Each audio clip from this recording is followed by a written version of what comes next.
The socialist fever in the Democratic Party seems to be spreading after Zoran Mamdani's win in New York City. Over in Seattle, they have just elected a socialist mayor, Katie Wilson, an inexperienced far-left radical who got financial support from her parents. She's on track to take down the incumbent Democratic mayor who has worked in city politics for almost 2 decades. AOC, meanwhile, is trying to get Trump voters in on the communist revolution. I fully welcome Trump voters into our coalition. And I know that sounds crazy to some people, but just hear me out. I cannot tell you, it just happened to me like 2 weeks ago.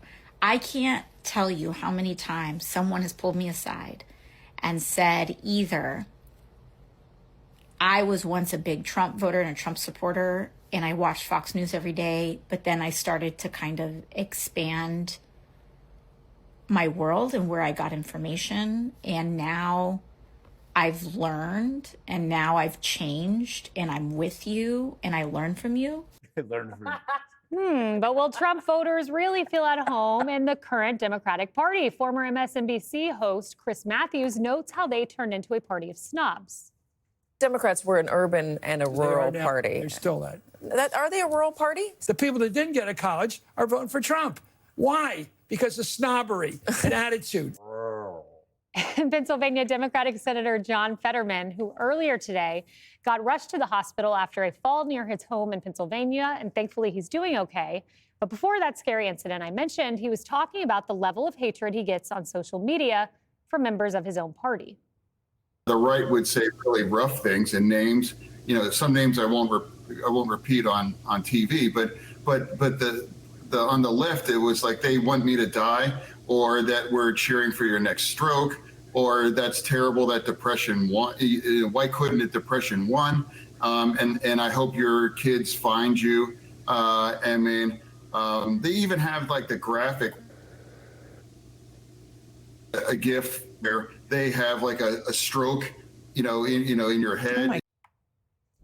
So, Greg, there's a slew of secret socialists whispering in AOC's ear. Yeah, I love, she says, I can't tell you how many times Trump supporters have come up to me and said, yes on Democrat socialism, and I can learn from you. Well, I can tell you how many. 0.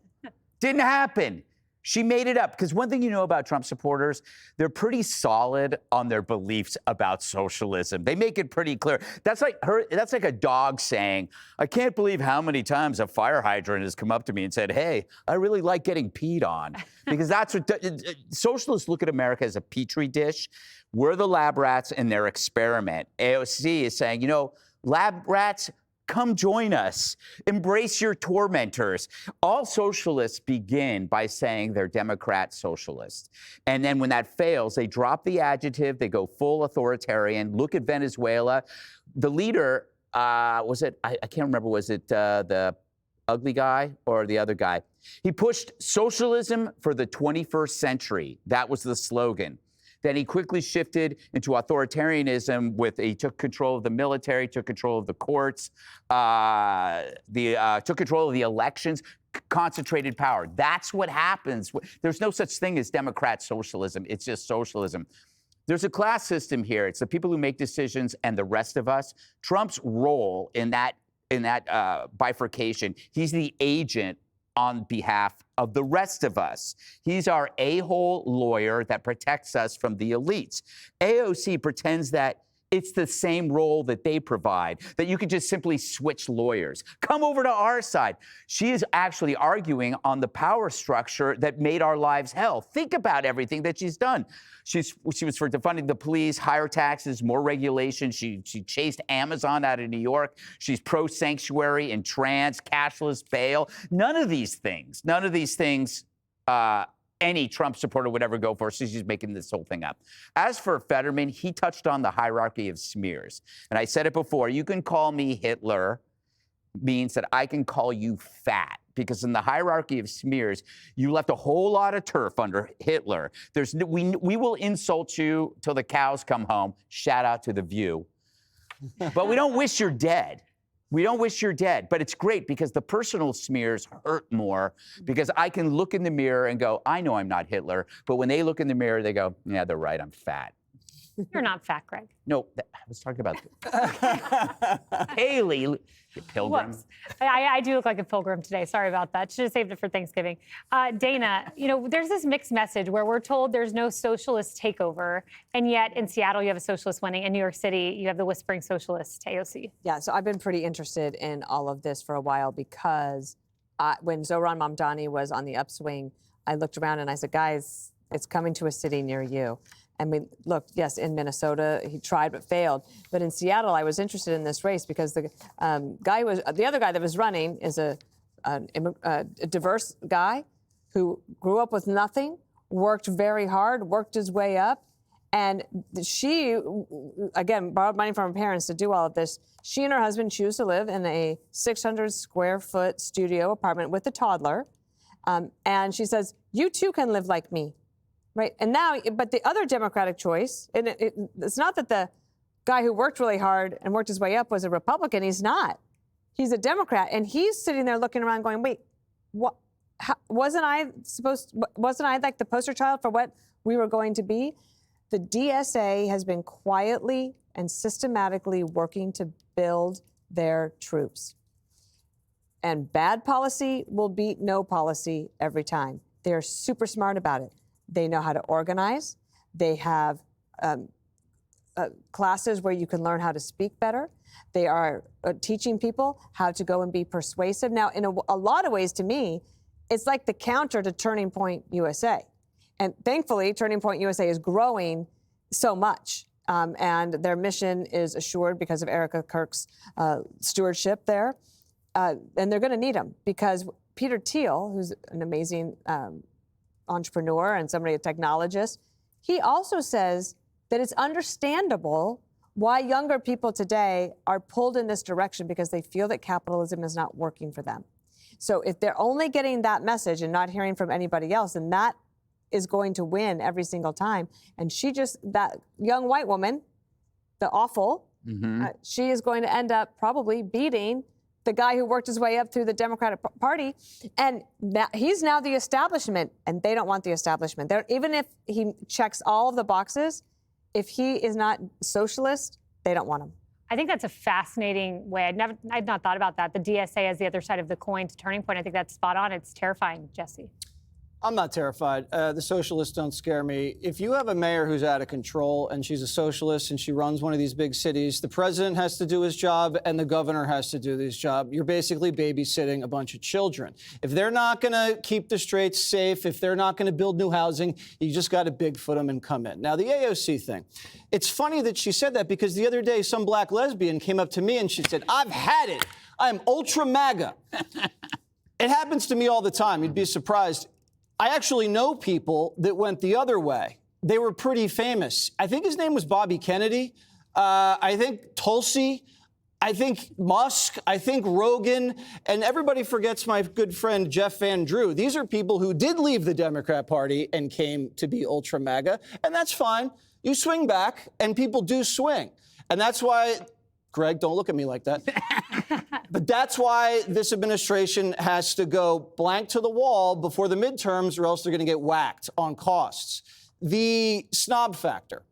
What's changed is 20 years ago, you'd probably do your best to hide your snobbery. Today, you broadcast it. You just casually drop in conversation that, Dartmouth keeps hitting me up for donations. Like, when will they stop? Or like my Guatemalan housekeeper, she left for like 2 weeks. I don't know what I'm going to do. And what this does, it's so alienating and it's so off-putting that you feel like you're living in another country. And at a certain point, a lot of the middle and working class, they do feel like they're living in another country. And that's why you have people that like, what's a pronoun? I remember on this show last year, I didn't know what a trans was. I still don't understand what that means. And I don't care how many times Harold tries to explain it. I've never tried to explain it. Greg is right. You hear us talk about Biden.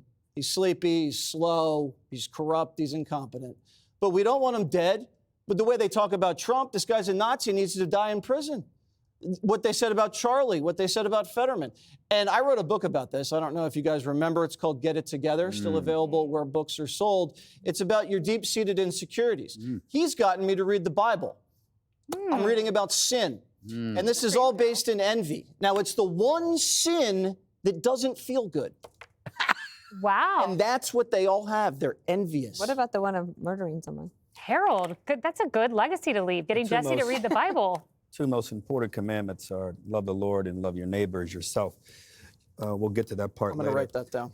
First off, I'm glad that she's doing what she's doing, Kayleigh. Whether you think she's going to be successful or not is a different thing. We've talked around this table numerous times about Democrats who are so monolithic, who are so homogenous in how they go about their work. She at least is saying we're trying to reach out and bring people over. I don't think it's as far-fetched, though, as we think. You think about 10 years ago, what the makeup, the 2 or 3 election cycles ago for Democrats, what the makeup of the Democratic electorate was. It was mainly people who had not graduated from college, people who would not consider themselves elite. Today, it's flipped. Democrats are elitists and far more educated. And to the point, I agree with just about everything Jesse said in terms of how we look at how people are looked at. I think Dana and I talked about Seattle wrongly the other night, the last few days. I thought that the moderate guy was going to win. Look at the race more closely. He's likely going to lose, and it's likely some generational issues there as well with this younger person beating this older person. What I do know for a fact is that the best poll in politics are elections, and we had a poll just a few weeks ago. Democrats, we can talk about affordability, we can talk about cost, but we have to come up with answers and ideas. Nothing is permanent, nothing is inevitable in politics. It's all earned. In fact, good politicians, if they deliver, they get reelected. Their ideas are celebrated, and their ideas eventually are the ones that most Americans, as we think about politics, go forward with. So I think it's refreshing to hear. I sometimes disagree with the Congresswoman from Queens, but I like this approach. I'm not convinced around the table that she's having that MAGA supporters are flooding her mailbox and her email and coming up to her on the street as much as she said. But I got to tell you this, the only way Democrats we're going to win nationally, and for that matter, even in big parts around the country, is we're going to have to convince voters that we have not only a better message, but a better plan to make their lives better. So I appreciate her doing what she's doing. Well, on the note of the Congresswoman from Queens, AOC, do you remember the last time you guys flipped a Senate seat? It's 2022, John Fetterman. Okay, I'd be listening to Fetterman over AOC. Right, but I'm saying, I listened to both of them, Kayleigh, but what she said there was that she's wanting people to come over. We've been critical of Democrats. I think there was somebody we talked about a few weeks ago said, I'm only going to speak to Democrats. We don't need, I think it might have been the former Congresswoman from California, Miss Porter. Maybe it was her. I know it was someone, and we were critical of her. This Congresswoman at least is saying we've got to bring people to our side. She's got to get better ideas, but she at least is yearning to bring new people to the party, which I think is smart. Hope the party listens to Miss Porter and not John Fetterman, but we will see. Click here to subscribe to the Fox News YouTube page to catch our hottest interviews and most compelling analysis. You won't get it anywhere else.